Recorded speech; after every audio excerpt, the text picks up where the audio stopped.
ગામડાનો ધબકાર ચેનલના સૌ ખેડૂત મિત્રોને જય માતાજી. મિત્રો, આજે 17 એપ્રિલનો ગુરુવાર. જીરાની બજારની વાત કરીએ તો મિત્રો, જીરામાં આવકો ગમે એટલી બતાવાય. કાલે 9,270 બોરી ઊંઝા માર્કેટિંગ યાર્ડના અહેવાલ મુજબ વેચાણી છે. પછી ત્યાં 30-35 હજારનો ગબલો ગમે તે કહેવાતું હોય. 40,000 બોરીની ગુજરાતમાં અંદાજે આવક હશે તો 70-75 હજાર બોરી બતાવાય. બજારને જ્યારે એવું લાગે કે ખેડૂતોએ માલ ચાંચ્યો હશે ત્યારે બજારને કોઈ વાતે આ વાત પોહાતી નથી. કપાસ હોય ગમે તે જણસી માલ ખેડૂતો પકડે એટલે માથાનો દુખાવો, નિકાસ વેપારો ઓછા ભાવે કરે, ઓછા કરે અને સકામો આપે. અને બીજું કે વાયદો તૂટ્યો પણ આજે 17 એપ્રિલ તેને કટ થશે એપ્રિલનો, એટલે પણ તૂટ્યો છે. પણ જે કાંઈ ધારીને બેઠું છે એવા ખેડૂતોએ કોઈ માલ હાંચવેલો નથી. અને જે કાંઈ છે એ સ્ટોકિસ્ટો પાસે છે, ગણ્યા ગાંઠ્યા ખેડૂતો પાસે છે, એ મજબૂત હાથમાં છે, એ કાંઈ આપી દે નહીં એમ. પણ ઓલ ઓવર હવે કેવા કેવા અહેવાલો આવશે એની વાત કરીએ. નેગેટિવિટી અને સકામો પણ આપે બજાર.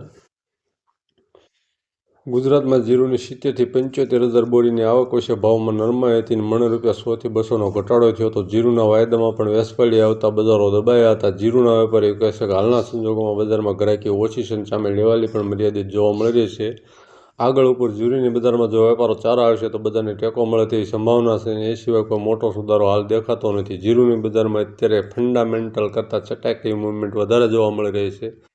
અને આગળ ઉપર પણ જીરુની બજારમાં કોઈ મોટી વેચવાલી ન આવે પણ જો વેપારો ન થાય તો બજારમાં ઘટાડાની ચાલ જોવા મળી રહી છે. બેન્ચમાર્ક જીરુ વાયદો 560 ઘટી 24,050ની સપાટી પર બંધ રહ્યો હતો.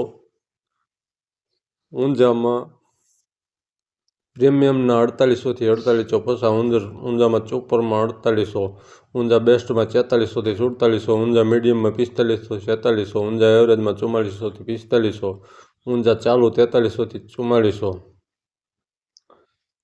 રાજકોટના મીડિયમને 4550થી 4350 75નો ઘટાડો. રાજકોટમાં ચારું 4650થી 4725નો. રાજકોટ યુરોપિયનના 4750થી 4800નો ઘટાડો. રાજકોટ કરિયાણા બરનું 4850થી 4950નો ઘટાડો. સિંગાપુર 0.5% 4900 140નો ઘટાડો. સિંગાપુર 1% 4850 150નો ઘટાડો. સિંગાપુર 2% 4800 150નો ઘટાડો. મશીન યુરોપ 5050 175નો ઘટાડો. શોર્ટકટ્સ યુરોપ 5100 175નો ઘટાડો. પાછળથી આપણે જોઈ લઈએ માર્કેટિંગ યાર્ડના ભાવ અને આવકો.